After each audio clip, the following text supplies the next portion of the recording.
Oh,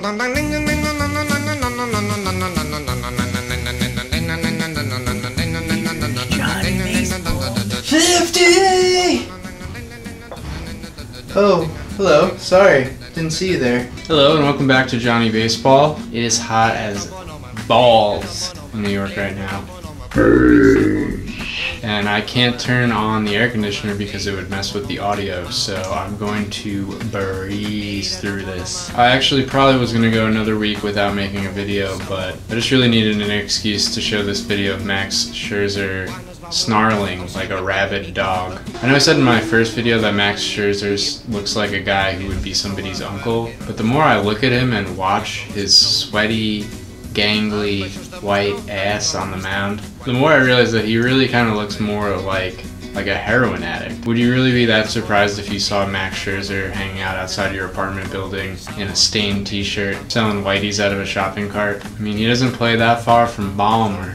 I think Max Scherzer's new nickname should be Bubbles. I will never understand how this guy pumps 95 with regularity when he looks like he hasn't eaten a piece of red meat in about 8 years. But anyway, enough about Max Scherzer. How are you? How are you guys doing? How's your family? How's work? Honestly, I haven't had a chance to make a video recently because there haven't been too many guys that have stood out to me as worthy of y'all's attention. And the one guy that I did notice, Jose Pirela, picked up by a certain person in my league named Matt, who once again sniped me on a player that I wanted. You know what, let's talk about him anyway, even though Matt's a jerk. So Pirela was once a pretty big prospect for the Yankees. There has been a noticeable improvement in his plate approach this year that I think makes him worth owning. The first is that he's absolutely smoking the ball. I mean, he's got a 41.9% hard contact rate, which is admittedly a big reason for his .425 BABIP. But he also started showing quite a bit of power in AAA this year prior to his call-up. In 201 plate appearances, he actually knocked out 13 home runs, which would actually be a career high for him after 10 years in the minor leagues. So he always flashed a little bit of speed.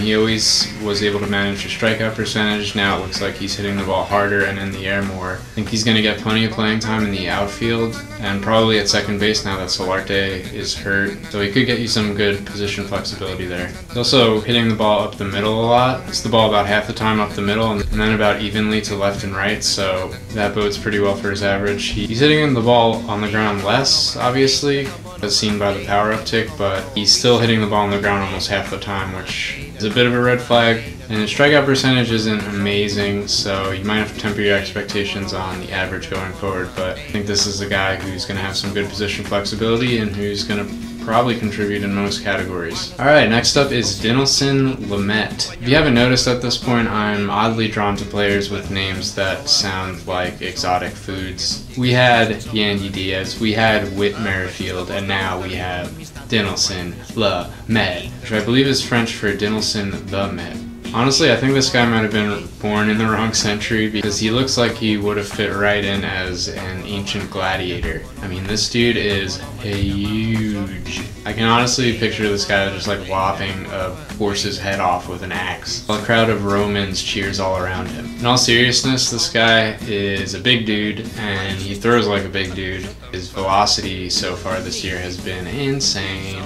He's had 2 blow-ups so far, which have inflated his ERA to insane heights, but I think this is creating a bit of a buy low opportunity because he clearly has huge strikeout ability. His fastball is above average, and he's got a wicked change and slider. I mean, look at this pitch, and this pitch, and this pitch. Oh my god, so juicy.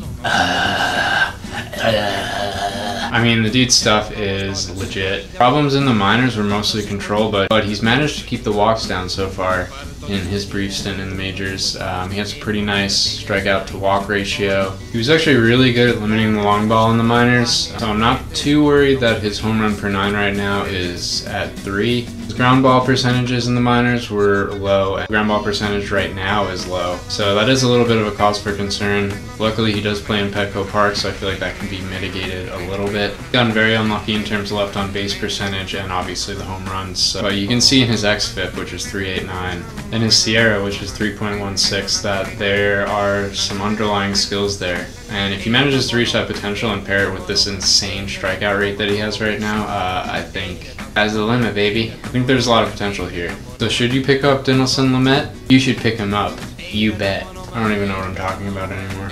Also, for your consideration, there's a young up-and-coming whippersnapper who has been pretty good over the last few games for the Detroit Tigers. His name? Jordan Zimmermann. Something about this guy's face reminds me of the fucking Emperor from Star Wars. But don't let that or his previous horrible performance dissuade you. In the past couple weeks, he has talked about changing his pitch grips, and the results have been okay. Is he gonna be an amazing pitcher for you going forward? Probably not. Is he gonna be a good pitcher for you going forward? Probably not. Is he gonna be a mediocre pitcher for you going forward? Still probably not. But worth mentioning for your consideration, keep an eye on Jordan Zimmermann. He could be a serviceable pitcher down the road.